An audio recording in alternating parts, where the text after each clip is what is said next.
every time you do a course, you're more familiar with it, and for me, I'm just being motivated. I know last year I was 23 seconds off the podium, so that, always is in my mind, like I was so close. And the year before, I think I was 6 seconds out of fourth place, so it was, I always thought of that while I was training. So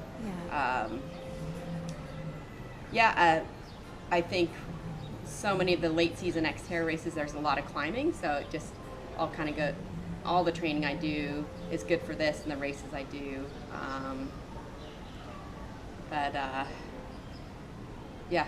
Just the more times you race in the heat, the better you do. I like the steep climbing.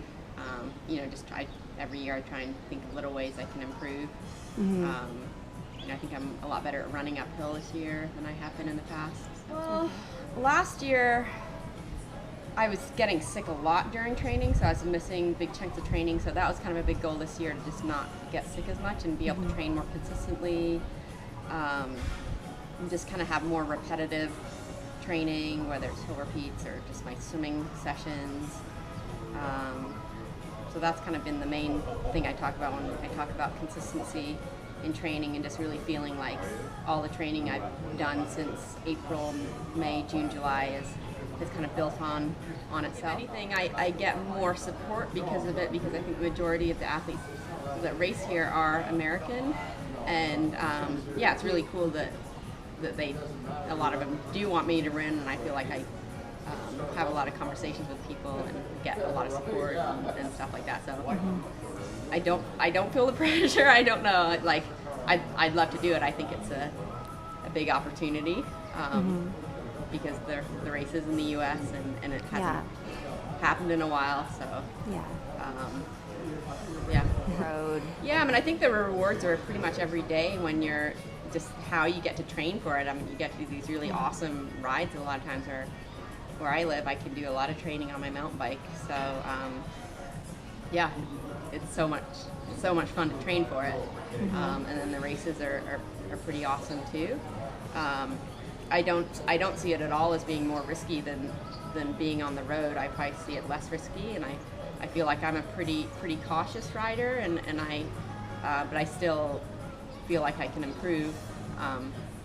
I've still made a lot of improvements in my riding.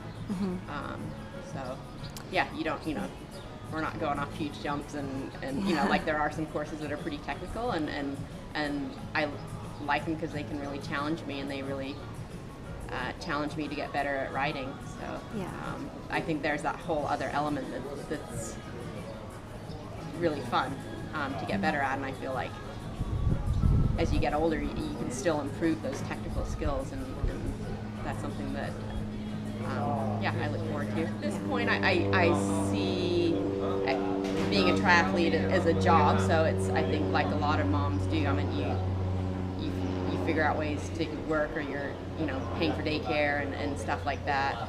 I mean, it's my son's a huge part of my life, and there's always that thought of the family and finding time for that too. I mean, I see so many guys doing it and not as many women, so I hope it can be more normal for women to do it too, and not feel like that they have to do it after their career's over with. So